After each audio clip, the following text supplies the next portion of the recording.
Mereka tiba pada malam ini dalam 2 penerbangan. Total ada 46 yang berasal dari 9 provinsi.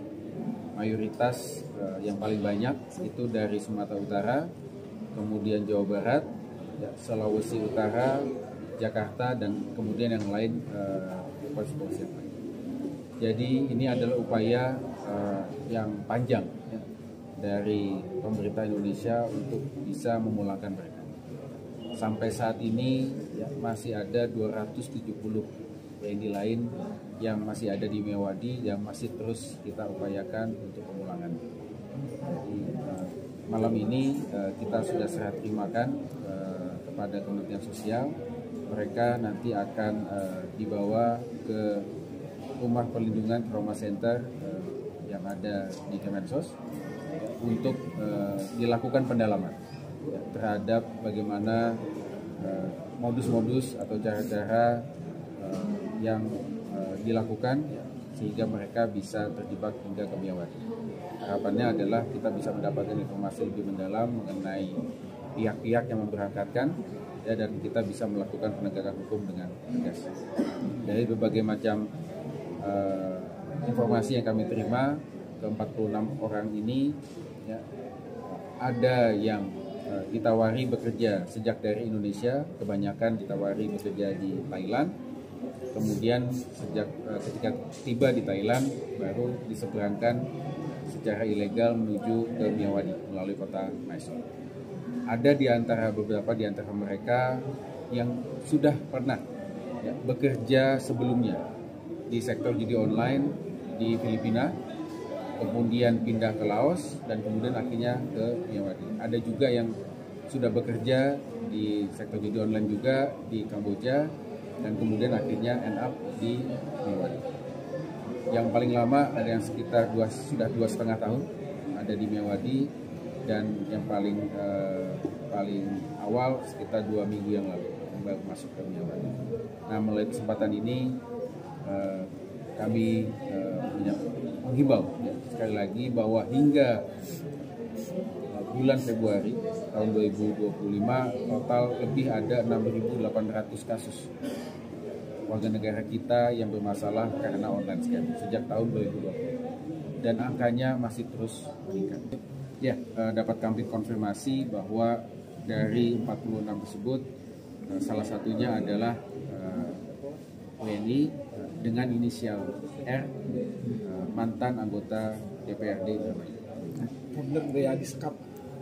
Ya, jadi dia disekap di wilayah Palu, di dalam wilayah Meyawadi. Kepada Bapak Prabowo, Presiden baru kami, tolong kami Pak, di Myanmar Pak, kami disekap, disiksa Pak.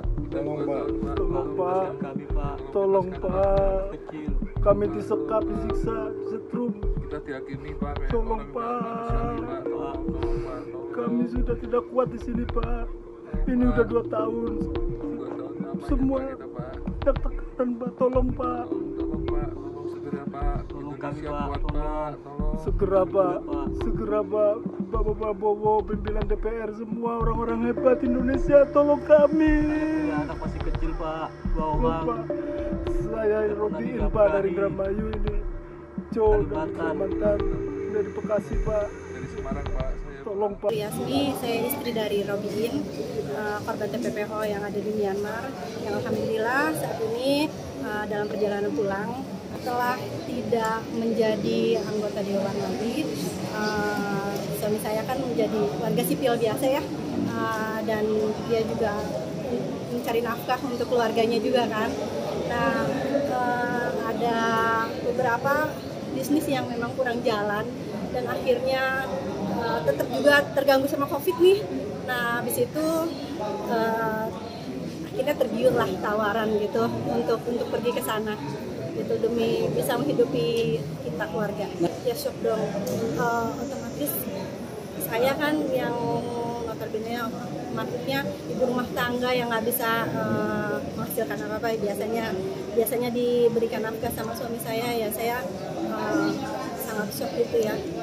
Itu dan otomatis saya sebisa mungkin untuk melaporkan ke pemerintahan untuk bisa membebaskan suami saya gitu. Dari mana saat itu sih? Kalau suami saya dapat dari media sosial, dari Facebook tepatnya, itu juga bukan Facebooknya dia dikasih tahu sama temannya, akhirnya tergiur gitu, karena memang diimingi bekerjanya di Thailand ya, terus gajinya juga lumayan cukup besar gitu. Berapa dijanjikan? 16 juta per bulan dan akan diberikan cuti. Nah, satu lagi suami saya akan dibuatkan visa kerja di sana. Jadi kalau nggak salah manajer gudang ya, Bu? HRD. Yang di perusahaan kedua HP itu dirampas dan dia hanya bisa curi-curi waktu ketika dia kerja gitu, dan dia mengabarkan lewat HP kerja. Itu pun harus dia yang mengabari, bukan saya ya. Gitu. Saat awal memberikan uang, Bu, ke perusahaan itu, saat berangkat di awal itu ngasih uang? Kalau untuk di awal memang tidak, tapi dia itu berangkat dengan uang sendiri ya kan, tapi memang dijanjikan untuk dibayar yang uang 800 itu.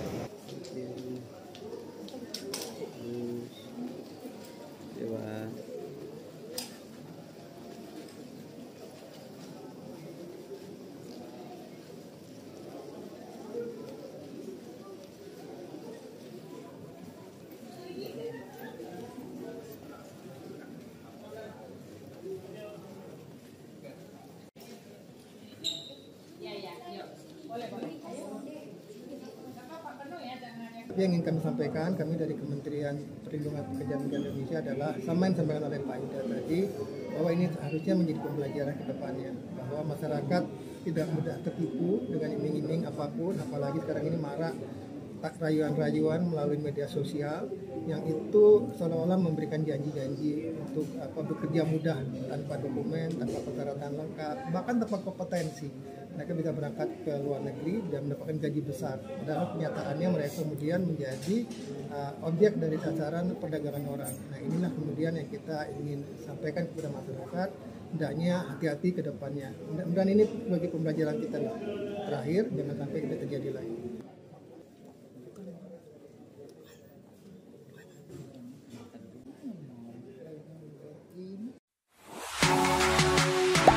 Gak sempat baca? Dengerin aja. Klik icon text to speech, gak pakai ribet di okezone.com.